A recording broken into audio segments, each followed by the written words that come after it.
दोस्तों, आप सबका मेरे स्टोरी अड्डा में बहुत बहुत स्वागत है। आज हम बेजुबान इश्क का 30वां भाग लेकर आ गए हैं और इस स्टोरी में हम सब ने अभी तक देखा है कि सभी लोग मुंबई के एयरपोर्ट में पहुंच जाते हैं और जिया अंजलि के साथ उसके फ्लैट पे जाती है। तब आगे जिया अंजलि को खींचते हुए अपने साथ ले जा रही थी, लेकिन अंजलि का ध्यान तो पीछे शूद्र पर था। वो नहीं चाहती थी कि शूद्र उदास दिल से अपने घर लौटे। शूद्र भी एकटक अंजलि को ही देख रहा था। उसे अंजलि का खुद से दूर जाना अच्छा नहीं लग रहा था। मोहित भी मुंह लटकाए जिया को देख रहा था। वो नहीं चाहता था कि अब दोबारा उससे मुलाकात कब होगी।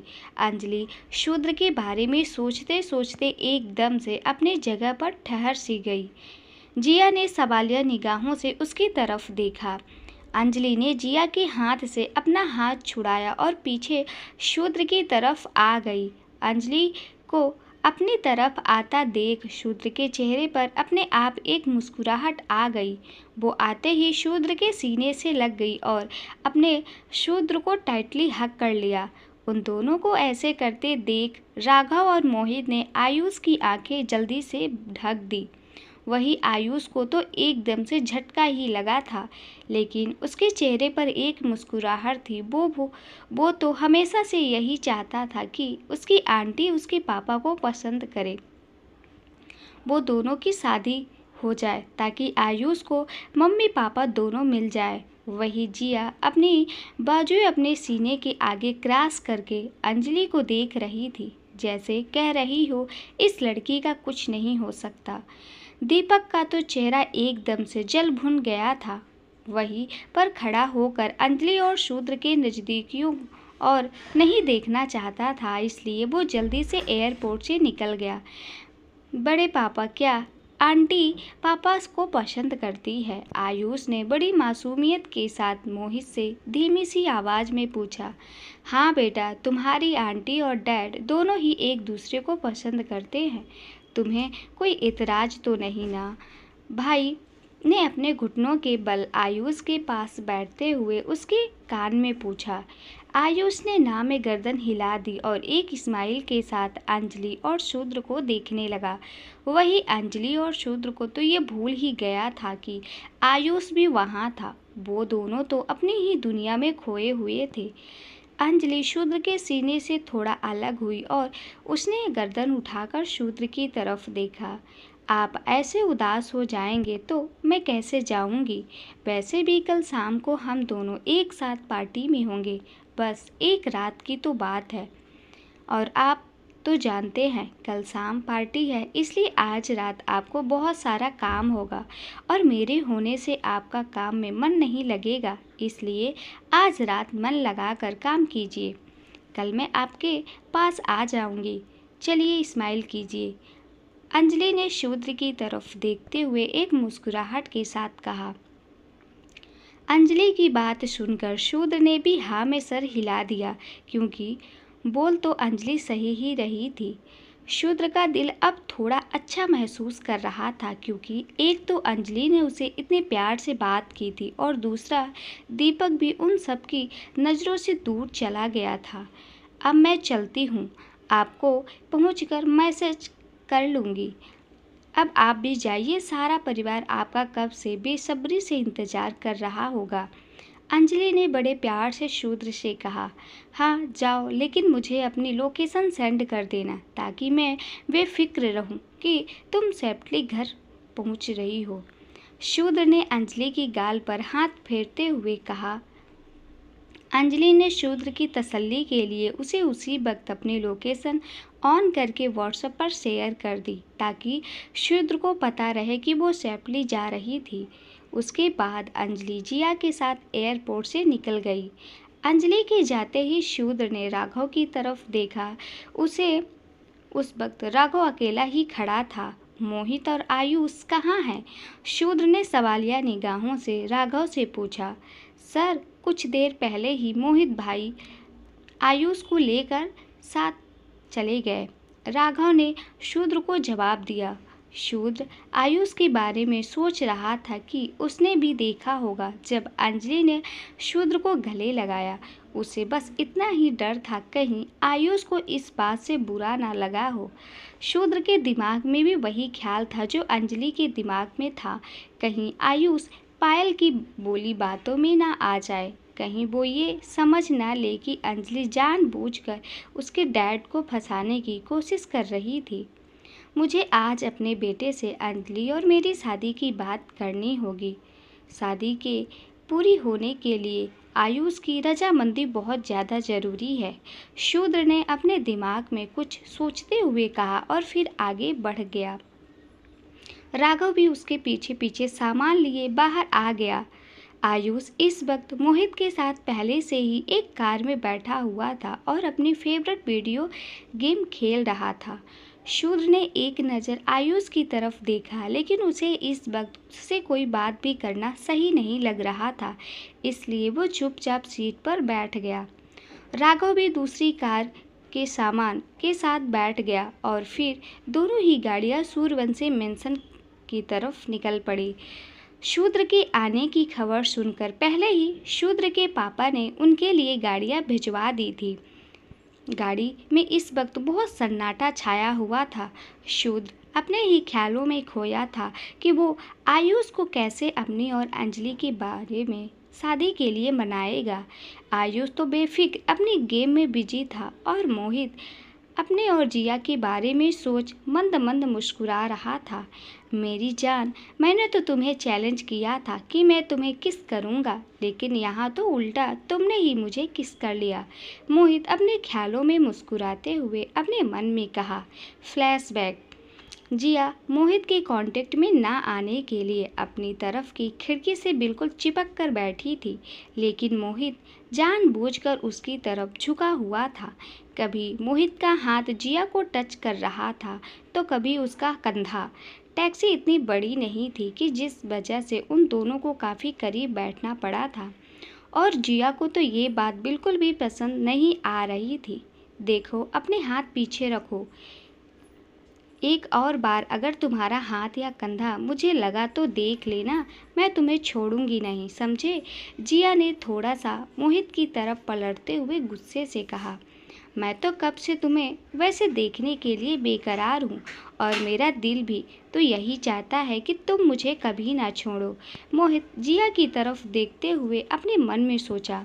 जिया की खूबसूरती को निहार रहा था और जिया उसे ताने दे रही थी।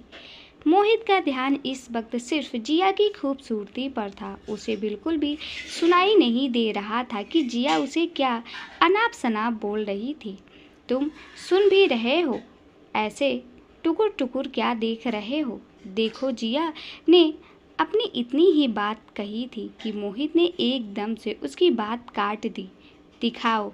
मोहित ने जिया की बातों में ही खोए हुए बिना कुछ सोचे समझे कहा। व्हाट? जिया ने गुस्से से मोहित की तरफ देखते हुए कहा।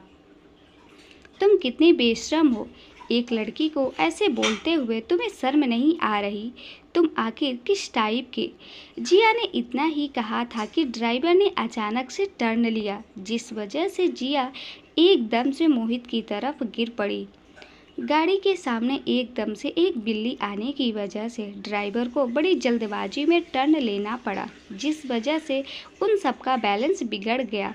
जिया ने अपनी आंखें खोली तो उसने पाया कि वो मोहित के ऊपर थी और उन दोनों के ओंठ जुड़े हुए थे। जितनी हैरानी से जिया आंखें फाड़ी मोहित को देख रही थी, उतनी ही हैरानी से मोहित भी उसे देख रहा था। जिया एकदम से मोहित के पीछे हट गई। उसका चेहरा शर्म से लाल हो चुका था और दिल बड़े जोरों से धड़क रहा था। कुछ ऐसा ही हाल मोहित का भी था। जिया ने टैक्सी की खिड़की खोली और बाहर देखने लगी। ठंडा हवा के कारण उसके गाल अब थोड़ा अच्छा महसूस कर रहे थे। मोहित भी अपने होठों पर एक उंगली रगड़ते हुए जिया और उन दोनों के बीच की किस याद करते हुए ही जिया को देख रहा था। Flashback and. हाँ, मानो ये किस गलती से हुई थी, लेकिन एक ही तो किस होती ना। मोहित ने एक मुस्कुराहट के साथ खुद में बड़बड़ाते हुए कहा। यही दूसरी तरफ अंजलि भी जिया के साथ उसके फ्लैट पर जा रही थी। अंजलि को भी शूद्र से अलग होना अच्छा नहीं लग रहा था, लेकिन ये उसकी मजबूरी थी कि उसे आज रात के लिए शूद्र से अलग रहना ही होगा, ताकि कल पार्टी हो जाए और वो उसे अपने प्रेगनेंसी के बारे में बता सके। शूद्र के बारे में सोचते ही अचानक से उसे दीपक का ख्याल आ गया और उसने जिया की तरफ छोटी आंखों से देखा। सीनियर को बताया था क्या कि हम आज उस फ्लाइट में मुंबई जा रहे हैं। जितना मैं जानती हूँ ये कोई इंश्योरेंस तो नहीं हो सकता। ज़रूर तुमने ही उन्हें बताया था। उनका चेहरा देखकर मुझे पता चल गया कि वो वहाँ पर किसी का इंतज़ार कर रहे थे, यानी कि हमारा। अंजलि ने जिया की तरफ देखते हुए बोला, यार उन्होंने हमारी इतनी मदद की थी और साथ ही वो मुझे बार बार तुम्हारे बारे में पूछ रहे थे, तो मैं बता दिया कि तुम शूद्र के साथ मुंबई जा रही हो। उन्होंने मुझे बोला था कि उन्हें बस तुम्हें कुछ देर देखना है, इसलिए वो भी हमारे साथ ही फ्लाइट में आ गए। साथ ही कुछ देर पहले उन्होंने मुझे एक सब्जेक्ट में मदद भी की थी, जिसके बदले उन्होंने मुझे तुम्हारी फ़्लाइट की इन्फॉर्मेशन मांगी तो मुझे देनी पड़ी। आई एम सॉरी यार, मैं जानती हूँ मुझे ऐसा नहीं करना चाहिए, लेकिन मैं क्या करती। जिया माफ़ी मांगते हुए अंजलि से कही। जिया मैं समझ सकती हूँ, लेकिन आगे से ऐसा मत करना, क्योंकि तू जानती है ना, मैं नहीं चाहती सीनियर के दिल में कोई भी उम्मीद आए। मैं शूद्र जी से शादी करने वाली हूँ और ऐसे में सीनियर को मेरे आसपास होना उन्हें ही तकलीफ़ देगा। तो प्लीज़ आगे से कोशिश करना कि वो मुझसे दूर रहे, ना कि उसे मेरे पास लेकर आ जाना। अंजलि ने जिया को समझाते हुए कहा। हाँ समझ गई, अब मैं कुछ भी ऐसा नहीं करूँगी जिससे मेरी अंजलि और मेरे प्यारे से बेबी को कोई तंगी हो। आज रात मेरे मौसी बनने की खुशी में हम दोनों साथ में पार्टी करते हैं। जिया ने एक्साइटमेंट के साथ अंजलि की तरफ देखते हुए कहा। देर में दोनों जिया की फ्लैट पर आ गए और उन्होंने एक साथ खूब सारी मस्ती की। जिया सफ़र में ही काफ़ी थक गई थी, इसलिए वो जल्दी से सो गई, लेकिन अंजलि की आंखों में तो नींद ही नहीं थी। वो बालकनी में खड़े होकर आसमान की तरफ चांद को देख रही थी। सच में आदत कितनी बुरी चीज़ है ना। जब इंसान को किसी की आदत लग जाती है तो वो उसके बिना तो रह नहीं पाता। आप मेरी आदत बन चुके हो शूद्र जी। आपके बिना तो आज मुझे नींद भी नहीं आ रही। मैंने कभी सोचा नहीं था कि मैं निखिल के अलावा भी किसी से प्यार कर पाऊंगी, लेकिन प्यार क्या होता है ये तो आपने मुझे सिखाया। मेरी ज़िंदगी को खुशियों से भर कर रख दिया।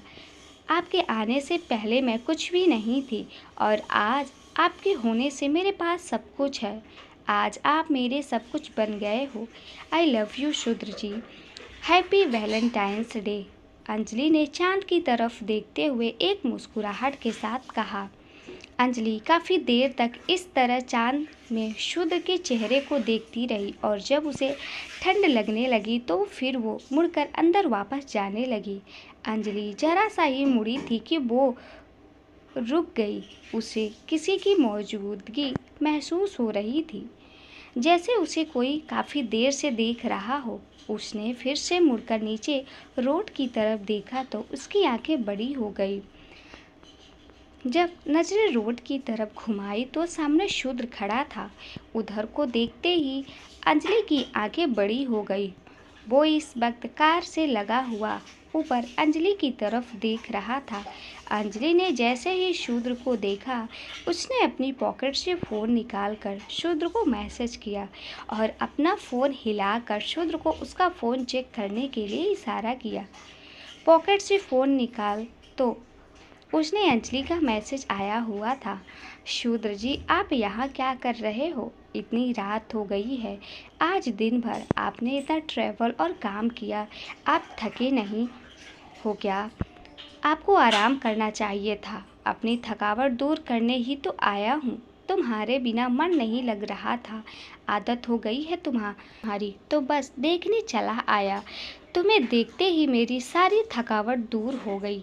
शूद्र ने अंजलि को मैसेज किया। अंजलि ने जैसे ही शूद्र का मैसेज पढ़ा, उसके चेहरे पर एक स्माइल आ गई। उसने शूद्र का कोई भी रिप्लाई नहीं किया और बालकनी से मुड़कर अंदर की तरफ भाग गई। शूद्र के चेहरे पर भी एक मुस्कुराहट थी, क्योंकि वो जानता था कि अंजलि उसी के पास आ रही थी। लगभग 5 मिनट बाद अंजलि मेन गेट से बाहर निकलकर शूद्र की तरफ भागती हुई आ गई। शूद्र ने भी उसे हक करके थोड़ा सा हवा में उठाकर गोल गोल घुमा दिया। उन दोनों के दिलों को तो अब जाकर कहीं सुकून मिला था। काफ़ी देर तक वो इसी तरह एक दूसरे के साथ कसकर लिपटकर खड़े थे। मुझे ही याद कर रही थी ना? शूद्र ने अपनी चुप्पी तोड़ते हुए अंजलि से पूछा। आपके अलावा इस दुनिया में याद करने लायक और है ही क्या मेरे पास? आप जानते हो, आपके बिना कुछ भी अच्छा नहीं लग रहा था। अंजलि ने एक मासूम बच्चे की तरह मुंह बनाकर शूद्र की तरफ देखते हुए कहा। मैं जानता हूँ, कहा था ना, जब भी मुझे याद करोगी हमेशा अपने सामने ही पाओगी। तुमने याद किया और लो, मैं हाजिर हो गया। शूद्र ने अंजलि की माथे पर किस करते हुए कहा। अंजलि के चेहरे पर एक स्माइल आ गई। इस वक्त अपने नाइट सूट में थी। अंजलि के नाइट सूट पे खरगोश जैसे दुकान थे, जैसे जिसे पहनकर अंजलि सच में बहुत ज़्यादा क्यूट लग रही थी। काफ़ी देर से ठंड में खड़ी थी, इस वजह से उनके नाक और गाल भी लाल हो गए थे। उसे देखकर तो शूद्र का मन कर रहा था कि उसकी गालों को खा ही जाए। अंजलि ने अपने बाहों में शूद्र की कमर पर लपेटी हुई थी। इस वक्त वो पूरी तरह शूद्र के सहारे खड़ी थी। शूद्र ने भी अंजलि को कसकर अपनी बाहों में समेटा हुआ था। अंजलि एकटक शूद्र को ही निहार रही थी। वो उसकी आंखों में मानो अपने सवालों का जवाब ढूंढने की कोशिश कर रही थी। शूद्र जी, अंजलि ने धीमी सी आवाज़ में शूद्र को आंखों में देखते हुए उसका नाम लिया। पूछो जो पूछना है, शूद्र ने बस यही जवाब दिया। आपको कैसे पता कि मुझे आपसे कुछ पूछना है? अंजलि ने सवालिया निगाहों से शूद्र को देखते हुए पूछा। तुम्हारे साथ रहते हुए तुम्हारे हर एक्सप्रेशन को मैं समझ गया हूँ। हाँ, कभी कभी तुम्हें समझना थोड़ा मुश्किल होता है, लेकिन फिर भी तुम्हें समझते समझते ऐसा लगा मानो मैं खुद को ही जानने लग गया हूँ। शूद्र ने अंजलि की आंखों में देखते हुए बोला। आप मुझे कभी छोड़ेंगे तो नहीं ना, चाहे कुछ भी हो जाए? अंजलि ने शूद्र की आंखों में देखते हुए भारी गले के साथ पूछा। मेरी आंखों में देखो डार्लिंग, तुम्हें अपना जवाब मिल जाएगा। तुम जानती हो, मुझे ज़्यादा बातें करना तो नहीं आता, फिर भी मैं तुमसे यही कहूँगा, मैं तुम्हारे साथ जीना चाहता हूँ। जब तक मेरी आखिरी सांस है, मैं तुम्हें तब भी नहीं छोड़ूंगा जब तुम्हारे बाल सफ़ेद हो जाएंगे, तुम्हारे चेहरे पर झुर्रियाँ आ जाएंगी और तुम बुढ़ी हो जाओगी। तब भी तुम इस दुनिया में मेरे लिए सबसे सेक्सी और हॉट बूढ़ी होगी, समझी? ये बेतुकी बातें कभी मत किया करो, मैं तुम्हें छोड़ दूंगा। शूद्र सांस लेना छोड़ सकता है, लेकिन अंजलि को नहीं। शूद्र ने अंजलि का चेहरा अपने हाथों में भरते हुए कहा। दिल की बात सुनकर अंजलि की आंखें एकदम से नम हो गई थी। उसने अपना सर शूद्र के सीने पर रख लिया और उसकी धड़कनें सुनने लगी। शूद्र के जिस्म से अंजलि को भी भीनी भीनी सी चंदन की खुशबू आ रही थी। इसी खुशबू से ही तो हमेशा अंजलि का दिल महक उठता था। मैं तुम्हारे लिए कुछ लाया हूँ, शूद्र ने अंजलि के बालों को हल्का सा सहलाते हुए कहा। अंजलि ने एकदम से अपना सर उधर के सीने से उठाकर उनकी तरफ सवालिया निगाहों से देखा, जैसे पूछ रही हो, क्या लाए हो आप मेरे लिए? आओ मेरे साथ, शूद्र ने अंजलि का हाथ अपने हाथ में थामते हुए कहा। अपनी अंगुलियां अंजलि की अंगुलियों में उलझा ली थी। अंजलि ने एक मुस्कुराहट के साथ हाँ में गर्दन हिला दी। उसके चेहरे से ही पता चल रहा था कि वो अपने तोहफे के लिए कितनी ज़्यादा एक्साइटेड थी। शूद्र अंजलि को अपने साथ गाड़ी के पीछे ले गया और उसने गाड़ी के पीछे की डिग्गी खोल दी। जैसे ही गाड़ी की डिग्गी खोली, अंजलि की आंखें एक्साइटमेंट से बड़ी हो गई। उसने अपना मुंह अपने दोनों हाथों से ढक लिया था। ये सब अंजलि ने अपने हाथ अपने मुंह से आगे से हटाते हुए बस इतना ही कहा, तुम्हारे लिए happy valentine's day my love. शूद्र ने अंजलि को उसकी कमर से अपने करीब खींचते हुए कहा। गाड़ी की पिछली डिग्गी में गुलाब के फूलों से सजावट की गई थी और एक बड़ा सा सफ़ेद और लाल गुलाब का शेप रखा हुआ था। लाल गुलाब दिल के शेप में था, जिनके बाहर सफ़ेद गुलाबों की बाउंड्री लगाई गई थी। उसके पास एक बड़ा सा पांडा टेडी बियर रखा था। गाड़ी में बहुत सी चॉकलेट भी रखी हुई थी और एक चॉकलेट केक जिस पर कर्सिव राइटिंग से हैप्पी वैलेंटाइंस डे लिखा हुआ था। अंजलि तो वो सब देखकर एकदम से इम्प्रेस हो गई थी। वाओ शूद्र जी, आपने ये सब मेरे लिए किया। आपको तो बता नहीं सकती इस वक्त मुझे कैसा महसूस हो रहा है। ये फीलिंग्स सच में बहुत ज़्यादा अलग है। अंजलि ने अपनी नम आँखों के साथ एक बड़ी सी स्माइल करते हुए कहा। शूद्र ने फिर एक गिफ्ट बॉक्स निकाला और उसे अंजलि को दे दिया। अंजलि ने जल्दी से शूद्र के हाथों से वो बॉक्स मानो छीन लिया था। उसने जल्दी से उस पर से गिफ्ट रैपर उतारा और उस बॉक्स को खोला, जिसके अंदर खूबसूरत सा टीआर पड़ा हुआ था। उस टीआर में अलग अलग रंग के गुलाब लगे हुए थे। उसे देखकर अंजलि के चेहरे पर एक मुस्कुराहट आ गई। शूद्र ने खुद उसे बॉक्स में से वो टीआर निकाल कर अंजलि को अपने हाथों से पहना दिया। अंजलि के चेहरे की मुस्कुराहट मानो वैसे ही जम गई थी। तभी उसकी नज़र शूद्र के एक हाथ पर गई। उसके चेहरे की वो हंसी 1 मिनट में गायब होकर परेशानी में बदल गई। अंजलि ने अपने दोनों हाथों से शूद्र का वो हाथ पकड़ लिया। आपको हाथों में ये कैसे निशान हैं? आपको इतने सारे कांटे कैसे लग गए? अंजलि ने शूद्र से कहा, देखते हुए। कुछ नहीं, बस टेहर बनाते हुए गुलाबों के कांटे ने काट रखा था। तभी ये तो बहुत मामूली सी चोट है मेरे लिए। मुझे इनसे कोई दर्द महसूस नहीं हो रहा। आपने अंजलि की गाल पर अपना दूसरा हाथ रखते हुए शूद्र कहा। शूद्र की बात से तो अंजलि का दिल एकदम से पसीज गया था। शूद्र ने आज उसके लिए अपने हाथों से टेयर बनाया था। उसके हाथों में आज कांटे चुभने की वजह से कहीं जगह खून की बूंदें जम सी गई थी, जिन्हें देखकर अंजलि को काफ़ी बुरा भी लग रहा था। वो आपने बनाया था? अंजलि ने हैरानी भरी आंखों से शूद्र से पूछा। मैं सोच रहा था तुम्हें क्या तोहफा दूं, लेकिन कुछ भी पता नहीं चल पा रहा था। फिर मुझे अचानक से आइडिया आया, तो बस मैंने अपनी रानी के लिए अपने हाथों से ये ताज बना दिया, ताकि मैं तुम्हें ये महसूस करा सकूं कि तुम किसी से कम नहीं हो, बल्कि एक रानी हो जो शूद्र के दिल पर राज करती हो। शूद्र ने एक मुस्कुराहट के साथ अंजलि की तरफ देखते हुए कहा। अंजलि तो अपने इमोशनल पर कंट्रोल ही नहीं कर पा रही थी। उसकी आंखों से एकदम से झरझर आंसू बहना शुरू हो गए थे, तो बच्चों की तरह रोना शुरू हो गई थी। शूद्र ने अपना हाथ अपने माथे पर मार लिया। अरे यार, मैंने इतनी मेहनत तुम्हारे चेहरे पर खुशी देखने के लिए की थी ना, कि आंसू? क्या डार्लिंग, तुम क्या छोटी छोटी बातों पर रोना शुरू कर देती हो? शूद्र ने अंजलि के आंसू पोंछते हुए कहा। ये कोई छोटी बात नहीं है शूद्र जी, मेरे लिए ये बहुत बड़ी बात है। आपने अपने हाथों से मेरे लिए टेयर बनाया, मेरे लिए अपने हाथों पर कांटों की चुभन भी सहन की। आप मुझे इतना स्पेशल महसूस कराते हो। ये खुशी के आंसू है जो रुकने का नाम ही नहीं ले रहे। आपने सच में मुझे इस दुनिया भर की खुशियाँ दे दी है शूद्र जी, दुनिया भर की। अंजलि ने शूद्र के सीने से लिपटते हुए कहा, यही तो मैं चाहता हूँ कि तुम्हारे कदमों में इस पूरी दुनिया की खुशियाँ लाकर रख दूँ। तुम तो इससे भी अच्छा डिजर्व करती हो।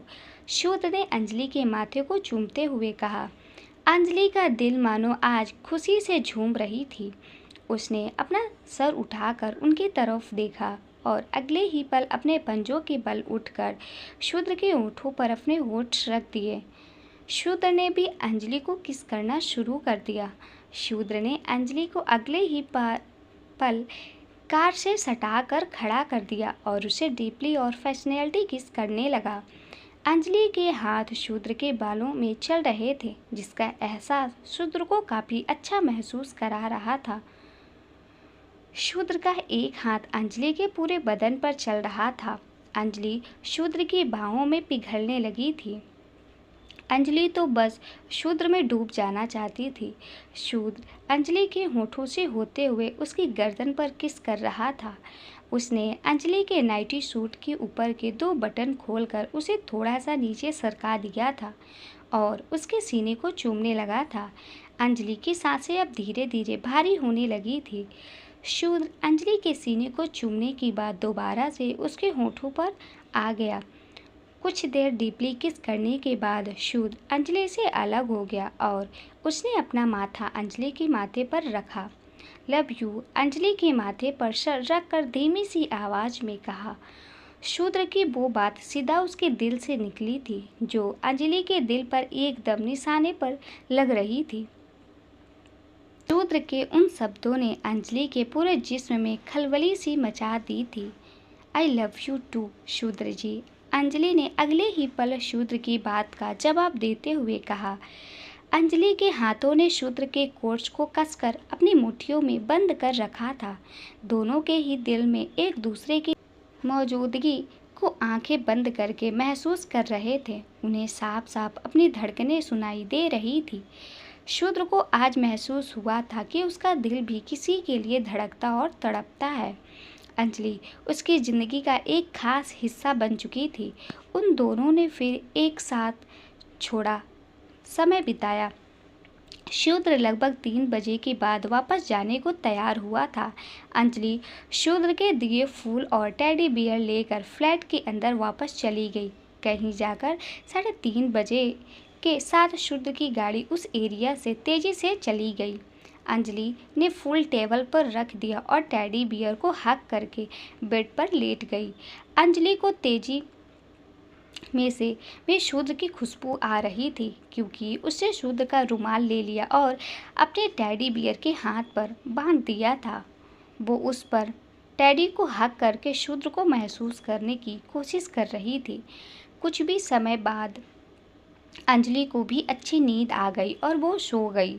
अगली सुबह अंजलि लगभग 11:30 बजे के साथ जगी। जिया ने भी उसे जगाया नहीं था, क्योंकि वो उसके हाथ में बहुत तेजी देखकर समझ गई थी कि उसके सोने के बाद जरूर ही शूद्र आया था और अंजलि रात भर शूद्र के साथ जगी होगी। अंजलि ने जब घड़ी पर टाइम देखा तो उसकी आंखें एकदम से बड़ी हो गई। अरे, मैं लेट हो गई। पागल, जिया ने भी मुझे जगाया नहीं, अंजलि ने अपने सर पर हाथ रखते हुए कहा। अंजलि फ्रेश होकर कमरे से बाहर निकली तो उसे हाल में से मोहित की आवाज़ सुनाई दे रही थी। मोहित भैया यहाँ क्यों हैं? अंजलि ने अपने मन में सोचा और आगे बढ़ने ही लगी थी कि तभी उसका फ़ोन वाइब्रेट हुआ। अंजलि ने फ़ोन के स्क्रीन की तरफ देखा तो उसके चेहरे पर एक स्माइल आ गई। उसके फ़ोन पर इस वक्त शूद्र का कॉल आ रहा था। अंजलि ने जल्दी से उसका कॉल उठा लिया और कान पे लगाया।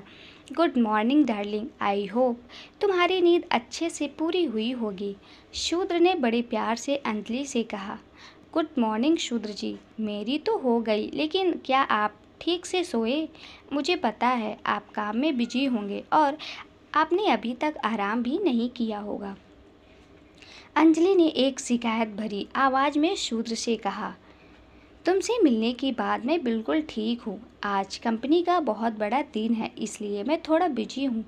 आराम करने का वक्त नहीं है। मैंने मोहित को भेज दिया है, मैं और राघव पार्टी की तैयारी कर रहे थे, इसलिए उसके साथ जाकर पार्टी के लिए तैयार हो जाओ और सीधा पार्टी हॉल में आ जाना। मैं तुम्हारा इंतज़ार करूँगा। शूद्र ने एक मुस्कुराहट के साथ कहा। फ़ोन पर भी अंजलि शूद्र की बेचैनी महसूस कर पा रही थी। उसने बड़े प्यार से शूद्र की बात का जवाब दिया। आप फिक्र मत कीजिए शूद्र जी, सब अच्छा ही रहेगा। मुझे मेरे शूद्र जी पर पूरा भरोसा है। जो काम वो अपने हाथों में लेते हैं उसमें कभी भी कोई कमी रहती ही नहीं। आप बेफिक्र हो जाइए, मेरे शूद्र जी सब संभाल लेंगे। मैं शाम को आकर आपसे मिलूंगी। आप अभी मन लगाकर काम कर लीजिए। अंजलि की बात सुनकर उन दोनों के चेहरे पर मुस्कुराहट थी। कुछ देर बात करने के बाद अंजलि ने फ़ोन रख दिया और हॉल में आ गई। अंजलि ने हॉल में आकर देखा तो उसकी आंखें बड़ी हो गई। हॉल की हालत इस वक्त किसी जंग के मैदान की तरह हो गई थी। हर तरफ सामान बिखरा हुआ था। फिर अंजलि की नज़र जिया पर गई जो सोफे पर बैठी हुई थी और मोहित हॉल की सफाई कर रहा था। जल्दी करो, मेरे पास इतना टाइम नहीं है। तुम्हारी वजह से देखो मेरे घर की क्या हालत हो गई। जिया ने मोहित की तरफ देखते हुए गुस्से से कहा। कर रहा हूँ जान, तुम बीवियों की तरह हुक्म करते हुए काफ़ी अच्छी लगती हो, मोहित ने जिया को छेड़ते हुए कहा। मोहित की बात सुनकर जिया चिढ़ सी गई और उसने अपने पास रखे सोफे पर पिल्लू उठाकर मोहित की तरफ फेंकते हुए कहा। तुम प्लीज़ अपना ये बकवास बंद करो, मैं तुम्हारी बीवी नहीं हूँ, समझे। अंजलि को तो समझ ही नहीं आ रहा था कि आखिर वहाँ क्या चल रहा था। अंजलि हाल में चल रहा ये सीन देखकर कंफ्यूज हो गई।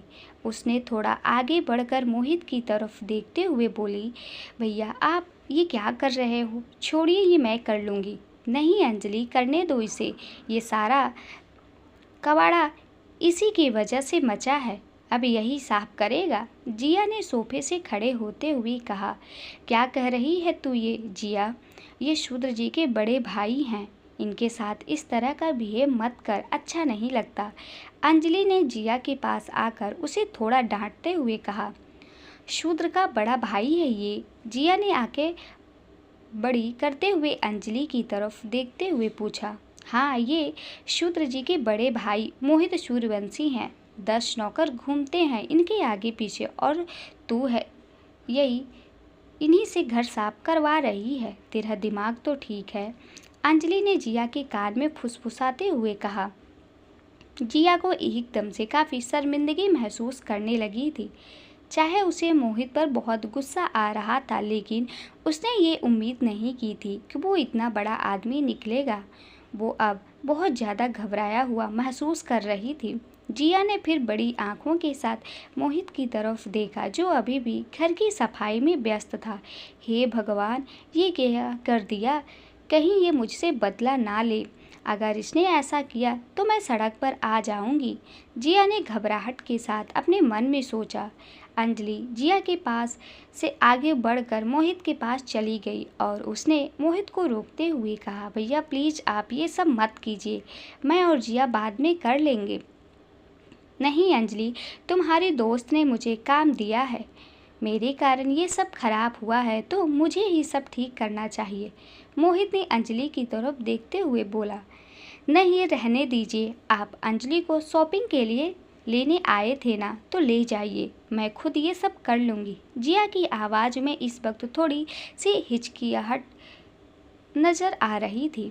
दीजिए, इसने मुझे तुमसे आप बना दिया, अंजलि के सामने शरीफ बन रही है। पहले तो मुझे खाने को पड़ रही थी जंगली बिल्ली की तरह, मोहित ने जिया की तरफ देखते हुए मन में सोचा।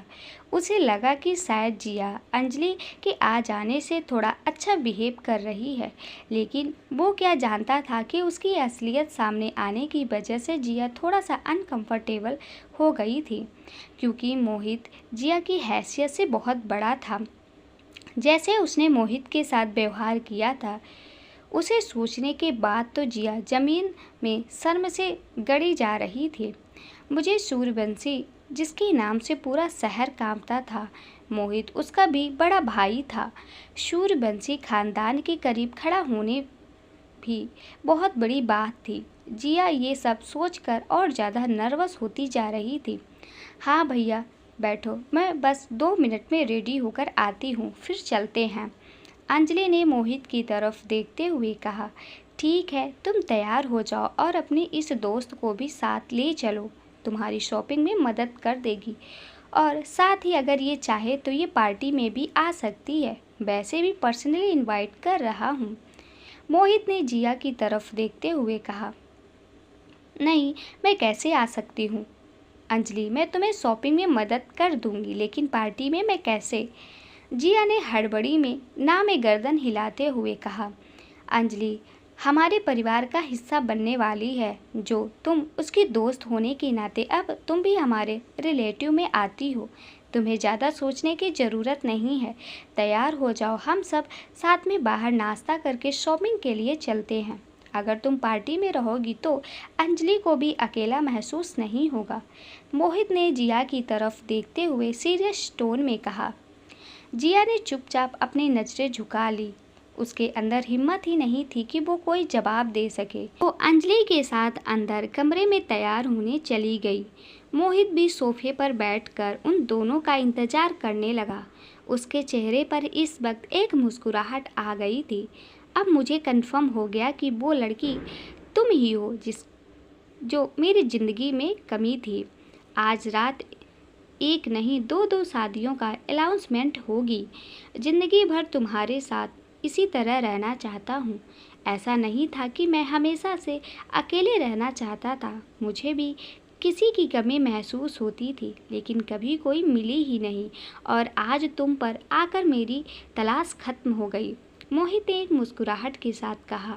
मोहित का ध्यान फिर पूरे हाल में गया जहाँ सब कुछ बिखरा हुआ था।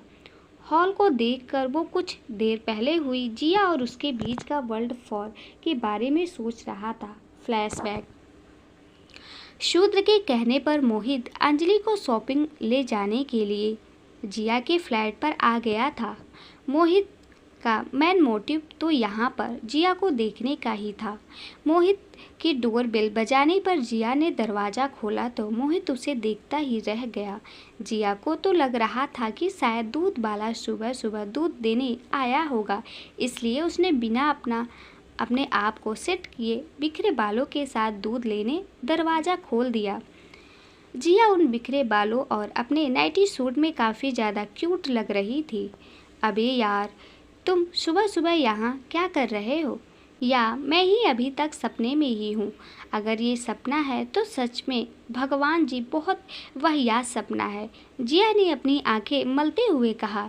जिया ने जब दोबारा से अपनी आंखें खोली तो एकदम से उसकी आंखें बड़ी हो गई और वो बैलेंस बिगड़ने की वजह से पीछे गिरने लगी, क्योंकि मोहित उसके बहुत करीब आकर खड़ा हो चुका था।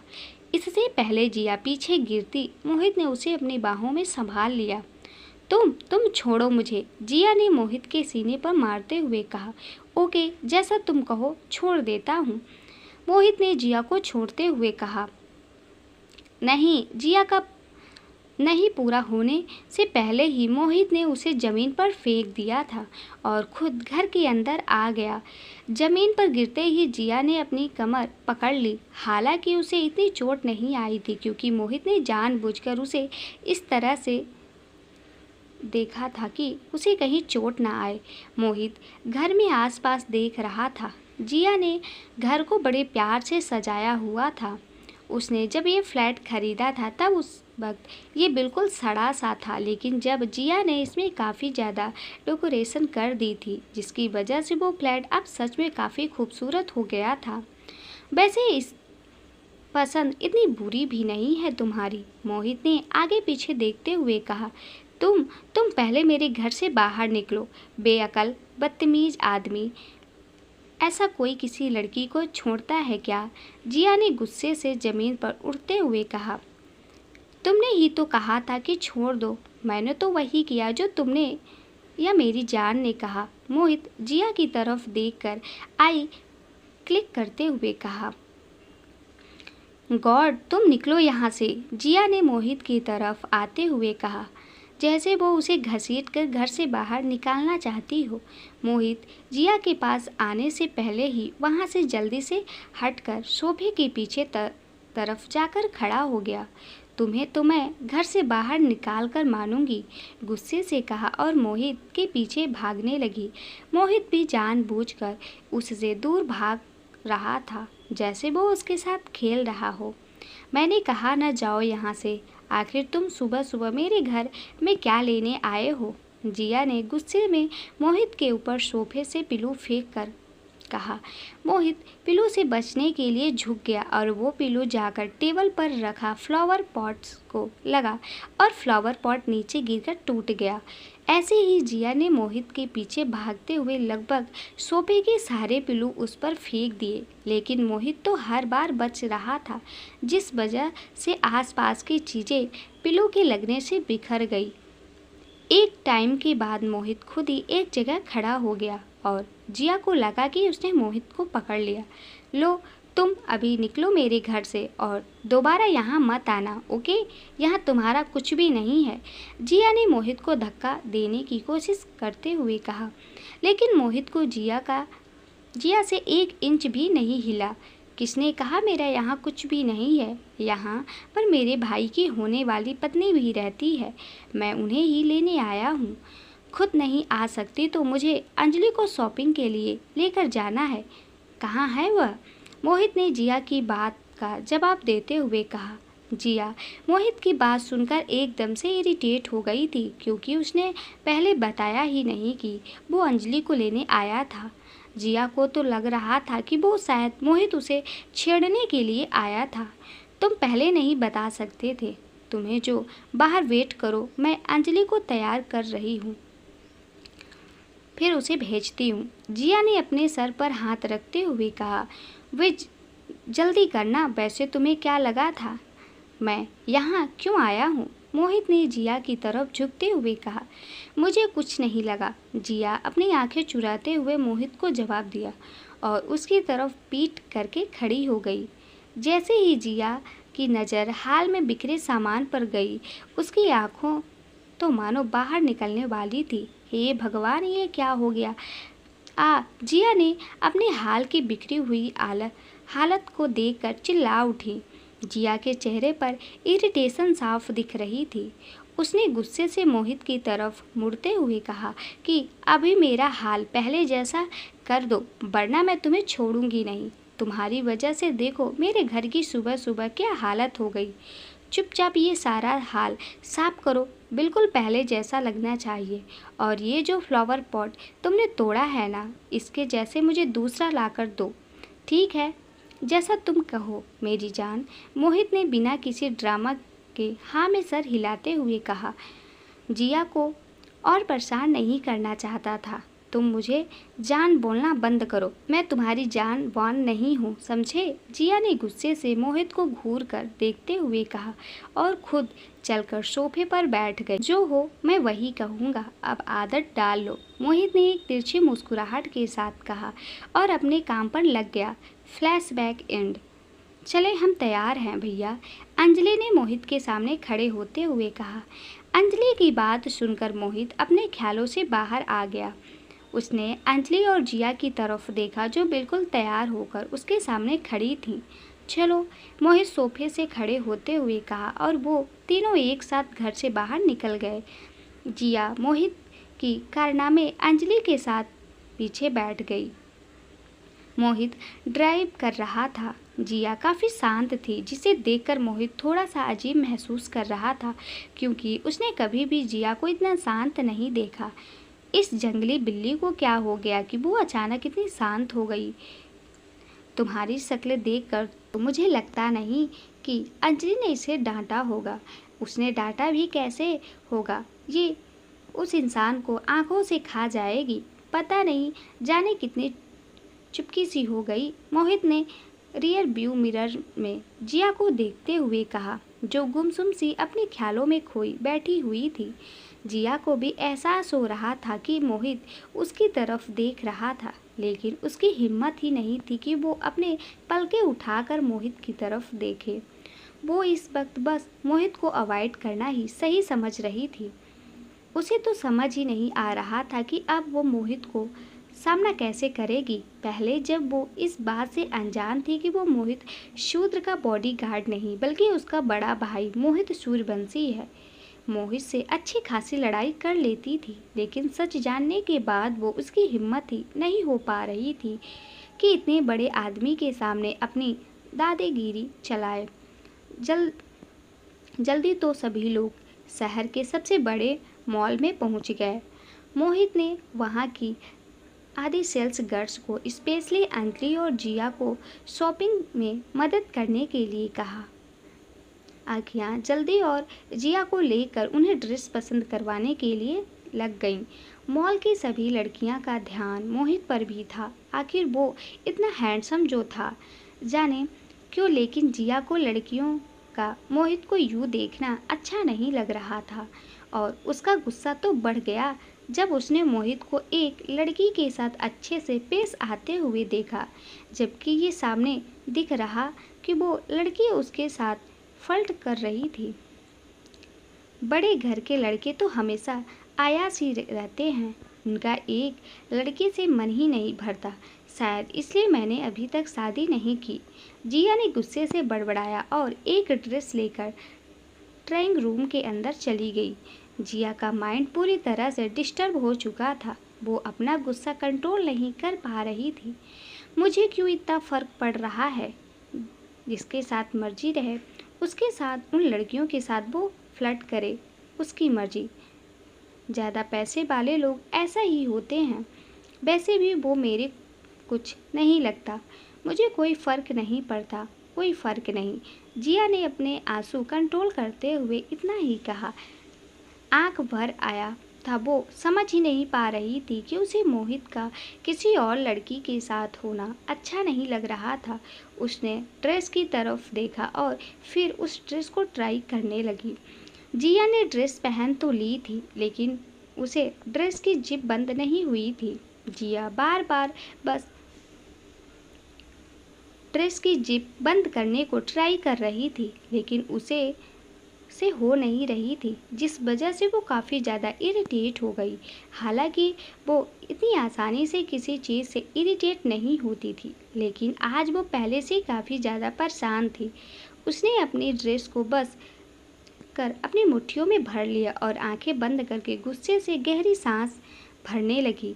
अगले ही पल उसकी आंखें एक झटके से खुल गई जब उसे एहसास हुआ कि किसी ने उसकी जिप बंद की थी। अपने सामने आईने में देखा तो उसके पीछे मोहित खड़ा था, जिसे देखकर उसकी आंखें और ज़्यादा बड़ी हो गई। आप यहाँ क्या कर रहे हो? जिया ने मोहित की तरफ मुड़ते हुए हैरानी से पूछा। दूसरी तरफ अंजलि भी अपनी ड्रेस ट्राई कर रही थी, लेकिन उसे कोई भी ड्रेस पसंद नहीं आ रही थी। उसकी असली वजह ये थी कि अंजलि का दिल शूद्र से बहुत ज़्यादा मिस कर रहा था। अन्ना मेंशन से आने के बाद अंजलि ने जितने भी ड्रेस पहनी थी वो सभी शूद्र की पसंद की थी। अब तो उसे शूद्र की पसंद की ड्रेस पहनने की आदत हो गई थी। शूद्र के बिना तो उसका शॉपिंग में मन ही नहीं लग रहा था। सेल्स गर्ल्स उसके सामने एक एक करके ड्रेस ला रही थी, लेकिन वो बस नामे गर्दन हिलाई जा रही थी। तो अब गर्दन झुकाकर खड़ी थी। वो ड्रेस को देखना भी नहीं चाह रही थी। उसका मन शॉपिंग में बिल्कुल भी नहीं था। अब तो सेल्स गर्ल का टेंशन भी होने लगी कि अगर अंजलि को वहाँ की ड्रेस पसंद नहीं आई तो शायद उसके मैनेजर उस पर गुस्सा करेंगे। ये ट्राई करो। एक जानी पहचानी आवाज़ अंजलि के कानों पे पड़ी, जो सुनते ही अंजलि की आंखें चमक सी गई। अंजलि ने पीछे मुड़कर देखा तो शूद्र के हाथ एक खूबसूरत सा व्हाइट कलर का गाउन लिए खड़ा था। अंजलि बिना दाएं बाएं देख सीधा जाकर शूद्र के सीने से लग गई। तो दोस्तों, अगर ये वीडियो आपको अच्छी लगी हो तो वीडियो को लाइक और चैनल को सब्सक्राइब ज़रूर करें। थैंक यू दोस्तों।